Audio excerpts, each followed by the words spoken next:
আসসালামু আলাইকুম, সবাইকে ওয়েলকাম জানাচ্ছি আমার চ্যানেল রুমিস ফ্যাশনেবল হাউসে। আমি আল্লাহর অশেষ রহমতে এবং আপনাদের দোয়ায় এবং মা বাবার অনেক চেষ্টা প্রচেষ্টায় আমি আবারও আল্লাহর ঘরে যাচ্ছি। আল্লাহ আমাকে চয়েস করেছেন ওনার ঘরে মেহমান করার, আলহামদুলিল্লাহ। তো সেটা এবারে আসলে আমার কোনো কৃতিত্ব না, আমার আম্মার জন্যই আমার যাওয়া হচ্ছে। তো আম্মা আসলে একটু অসুস্থ, কিন্তু আল্লাহর ঘরে যাবেন, ওনার মন ছুটেছে। আবার আমার ভাইও নিয়ত করেছেন। আমার বড় ভাইয়ের উদ্যোগ আমি বলবো যে এই সফরের মেন তিনি হচ্ছেন আমার বড় ভাই। তো আমার বড় ভাই আম্মা বাবাকে নিয়ে উমরা করার কথা ছিল, কিন্তু আম্মা অসুস্থতার কারণে ওনাদের সাথে করতে পারেন নাই। তো এখন আম্মা বাবা যাবেন, কিন্তু আম্মা তো একা করতে পারবেন না, মানে একা হাঁটা ওনার জন্য কষ্টদায়ক হবে। শক্তিশালী একজন ওনার সাথে লাগবে। তো শক্তিশালী হিসেবে আমি কতটুকু মানে শক্তিশালী সেটা আমি জানি না, কিন্তু আল্লাহ হয়তো আমাকে চয়েস করেছেন, আমার আম্মা বাবা চয়েস করেছেন, আমার ভাই চয়েস করেছেন, সেজন্য আমাকে সঙ্গী করাচ্ছেন আমার বৃদ্ধ মা বাবার খেদমতে আর কি।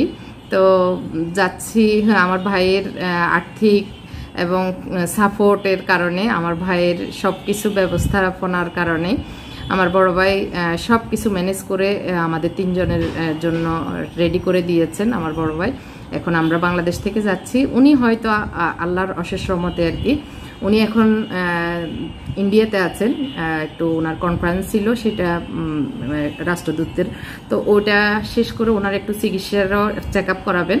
চেক আপ করে তারপর আমাদের সাথে হয়তো বা মিট হবেন। তো ওখানে সৌদি আরব আর কি একসাথে মিট হয়ে উনিও হয়তো আল্লাহর রহমতে একটা উমরা করবেন মা বাবার সাথে।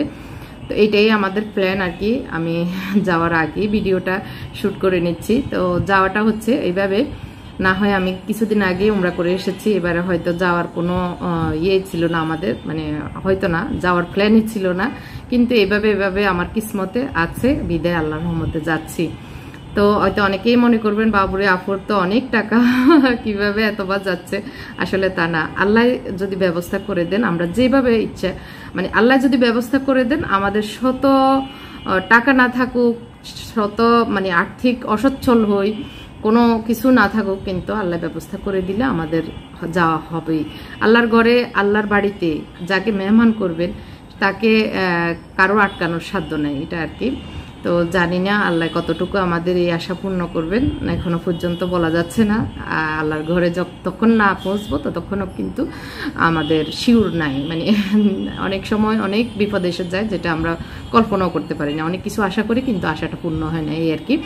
তো যাই হোক, এবার আমার আম্মা বাবার খেদমতে আমি যাচ্ছি। তো আম্মা বাবাকে কতটুকু খেদমত করে ওনাদের দোয়া নিতে পারবো জানি না, তবে আমার জন্য সবাই দোয়া করবেন, আমি যেন আমার মা বাবার খেদমত করতে পারি। ওনারা যেরকম আমাকে জন্ম দেওয়া থেকে শুরু করে 18 বছর পর্যন্ত আমাকে নিয়ে কষ্ট করেছেন, আমি এইটুকু খেদমত করে সেটা পোষাতে পারবো কিনা আমি জানি না, আল্লাহই ভালো জানেন।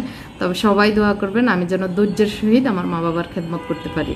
তো আরেকটি কথা যেটা হচ্ছে, তো এবারের সফরে কিন্তু আমি একাই যাচ্ছি, আমার হাজব্যান্ড আমার সাথে যাচ্ছে না। আমার মা বাবার খেদমতে উনি আমাকে অনুমতি দিয়েছেন ওনাদের সাথে যাওয়ার জন্য।